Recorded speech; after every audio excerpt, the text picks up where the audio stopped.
আধার card নাগরিকত্বের প্রমাণ এই নিয়ে তিনটি গুরুত্বপূর্ণ ঘোষণা করলো সুপ্রিম কোর্ট, যা আজকের এই ভিডিওতে আপনাদেরকে এই বিষয়ে একদম বিস্তারিতভাবে জানিয়ে দেব। এই ভিডিওতে আপনারা পরিষ্কারভাবে বুঝতে পারবেন আধার কার্ড দিয়ে আপনারা নাগরিকত্বের প্রমাণ করতে পারবেন কি না।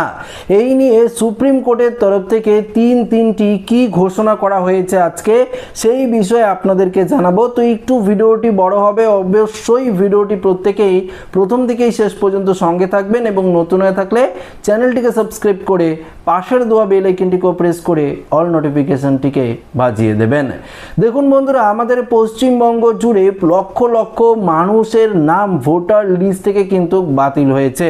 তারা নাগরিকত্ব প্রমাণের জন্য বেশ কিছু নথি জোগাড় করার চেষ্টা করছে। অনেকেই আধার কার্ডকেই ভাবছে নাগরিকত্বের নথি হিসেবে ব্যবহার করা যাবে কিনা। যদি ব্যবহার করা যায় তাহলে তো লক্ষ লক্ষ মহিলা পুরুষের নাম, যাদের নাম ভোটার লিস্ট থেকে ডিলিট হয়েছে, তারা তো নিজেদের নাম তুলতে পারবে। তাই এই নিয়ে সুপ্রিম কোর্টের তরফ থেকে কি জানিয়েছে সেটাই আপনাদেরকে এই ভিডিওতে একদম বিস্তারিতভাবে জানাবো। তো একটু মনোযোগ সহকারে ভিডিওটি আপনাদের দেখতে হবে। আধার কার্ড কি নাগরিকত্বের পরিচয়পত্র, জন্ম তারিখের প্রমাণ, নাকি ঠিকানা প্রমাণের উন্মুক্ত নথি? এই নিয়ে সাধারণ মানুষের মধ্যে একটা ধোঁয়াশা কিন্তু রয়েছে। এই নিয়ে একটি মামলা উঠেছিল সুপ্রিম কোর্টে। সেদিন আদালতের কাছে অনুরোধ করা হয় আধারকে শুধুমাত্র যেন পরিচয়পত্র হিসাবেই গণ্য করা হয়। সেই মামলায় গুরুত্বপূর্ণ নির্দেশ দিল সুপ্রিম কোর্ট। সর্বোচ্চ আদালত ওই আবেদনটি করেছিলেন আইনজীবী অশ্বিনী উপাধ্যায়। সেখানে তিনি বলেন, আধার আইনের 9 নম্বর ধারায় স্পষ্ট করে বলা হয়েছে আধার কখনো স্থায়ী বাসিন্দার বা নাগরিকত্বের প্রমাণ নয়। দেখুন বন্ধুরা, এই কথাটি আমি বারবার আপনাদেরকেও জানিয়েছিলাম। তো এই নিয়ে সুপ্রিম কোর্টও রায় দিয়েছে। এই নিয়ে মামলা হয়েছিল সুপ্রিম কোর্টে, যেখানে সুপ্রিম কোর্ট স্পষ্টভাবে জানিয়ে দিয়েছে আধার কার্ড স্থায়ী বাসিন্দারের কোনো রকম প্রমাণপত্র নয়। এটা কোনো রকম নাগরিকত্বের প্রমাণপত্র নয়, এটা পরিচয়পত্র হিসাবে কিন্তু আপনারা ইউজ করতে পারেন। এটি শুধুমাত্র একটি পরিচয়পত্র, এটি কোনো ব্যক্তির জন্ম তারিখ বা ঠিকানার কিন্তু প্রমাণ দেয় না। ওই আবেদনে আরও বলা হয়, আধার আইনে ওই সব কথায় স্পষ্ট বলার পরেও বাস্তবে দেখা যাচ্ছে বিভিন্ন ক্ষেত্রে নাগরিকত্বের প্রমাণ হিসাবে স্থানীয় বাসিন্দার নথি হিসাবে ও অন্যান্য বিভিন্ন প্রমাণপত্র হিসাবে আধার কার্ড চাওয়া হচ্ছে। তো তা কেন গ্রহণ করা হচ্ছে না? দেখুন, এই কথা কিন্তু সত্যি যে আপনারা যখন ভোটার কার্ড পরিবর্তন করবেন, রেশন কার্ড পরিবর্তন করবেন বা কোনো রকম কিছু পরিবর্তন করতে চান, ঠিকানা পরিবর্তন থেকে শুরু করে, সেক্ষেত্রে কিন্তু আধার কার্ডও গ্রহণ করা হচ্ছে। যেমন আধার কার্ড দিয়ে স্কুলের ভর্তি, সম্পত্তি কেনাবেচা, বার্থ সার্টিফিকেট, রেশন কার্ড ও বার্থ সার্টিফিকেট তৈরির কাজে কিন্তু লাগানো হচ্ছে। মামলায় বলা হচ্ছে আধার আইনের 9 নম্বর ধারা এবং আধারের নিয়মিক সংস্থা UIDAI নিয়ম অনুযায়ী আধার কার্ড কোনো ব্যক্তির ভারতের নাগরিকত্ব বা জন্ম তারিখের আইনি প্রমাণ নয়।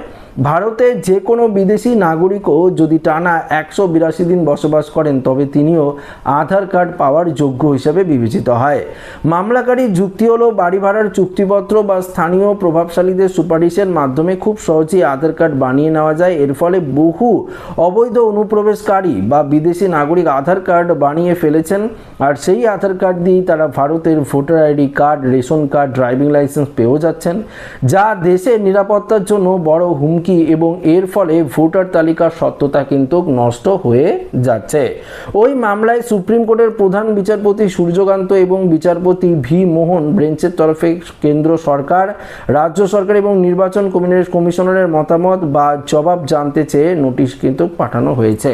তো এই ক্ষেত্রে সুপ্রিম কোর্ট স্পষ্টভাবে জানিয়ে দিয়েছে আধার কার্ড আপনারা নাগরিকত্ব হিসাবে ব্যবহার করতে পারছেন না। কেননা আধার কার্ড দিয়ে বুঝতেই পারলেন যে কোনো রকম বিদেশি নাগরিক, আপনাদেরকে ব্যাপারটা বুঝিয়ে দিচ্ছি, কোনো বিদেশি নাগরিক যদি আমাদের ভারতবর্ষে এসে 182 দিনের বেশি বসবাস করে বা থাকে, সেক্ষেত্রে তিনি কিন্তু বাড়িওয়ালার দিয়েছে বাড়িতে ভাড়া থাকবে বা যেখানে থাকুক, সেক্ষেত্রে তিনি আধার কার্ড বানিয়েও ফেলতে পারেন। এরকম বানিয়ে ফেলতে পারেন না, বানিয়েছে বহু লক্ষ লক্ষ লোক এই আধার কার্ড কার্ড বানিয়েছে। আধার কার্ডের মাধ্যমে তারা নিজেদের voter ID card, ration card থেকে শুরু করে ড্রাইভিং লাইসেন্স সমস্ত ভারতের নথি বানিয়েছে এবং নথি বানিয়ে তারা কিন্তু সেই সমস্ত ভারতের যে জিনিসগুলো রয়েছে সেগুলো তারা ইউজ করছে, ব্যবহার করছে, বিনামূল্যে রেশন পরিষেবা পাচ্ছে অবৈধ নাগরিক হয়ে। তো বুঝতেই পারলেন যেটা ভারত সরকার কোনো মতেই মেনে নিতে চাইছে না। তাই দেখুন এসআইআরকে হাতিয়ার করেই কিন্তু লক্ষ লক্ষ অবৈধ অনুপ্রবেশকারীদের ধরা হয়েছে, তাদের পুশব্যাক করা হচ্ছে, তাদের সেন্টারে রাখা হচ্ছে, ডিটেনশন ক্যাম্পের মতন সেন্টারে, হোল্ডিং সেন্টারে রাখা হচ্ছে। পাশাপাশি দেখুন তাদেরকে বিএসএফের হাতেও তুলে দেওয়া হচ্ছে। তো এরকম বহু হাজার হাজার অনুপ্রবেশকারীদের কিন্তু পুশব্যাকও করা হয়েছে নতুন সরকার আসার ফলে। তো বুঝতেই পারলেন অনুপ্রবেশকারীদের ধরার জন্য 3D প্ল্যানও কিন্তু ঘোষণা করা হয়েছে। তাই এই মুহূর্তে সুপ্রিম কোর্ট জানিয়ে দিয়েছে আপনারা যদি ভাবেন আধার কার্ড আপনাদের স্থায়ী বাসিন্দার প্রমাণপত্র দিবে, আপনার নাগরিকত্বের একটা ভ্যালিড প্রমাণপত্র হিসেবে সেটি ব্যবহার করতে পারবেন, সেটি কিন্তু কখনোই নয়। আধার কার্ড শুধুমাত্র আপনার একটি আইডেন্টিটি কার্ড হিসাবে ব্যবহার করতে পারেন, এটাকে স্পষ্ট জানিয়ে দিয়েছে সুপ্রিম কোর্ট, যেটা আমাদের ভারত সরকারের তরফ থেকেও মেনে নেওয়া হয়েছে। তো আশা রাখবো ভিডিওটি প্রত্যেকের ভালো লেগেছে। ভিডিওটি ভালো লাগলে লাইক করবেন, আমাদের সাথে শেয়ার করবেন, নতুন হয়ে থাকলে চ্যানেলটিকে অবশ্যই সাবস্ক্রাইব করে আমাদের সঙ্গে জুড়ে থাকবেন। ধন্যবাদ।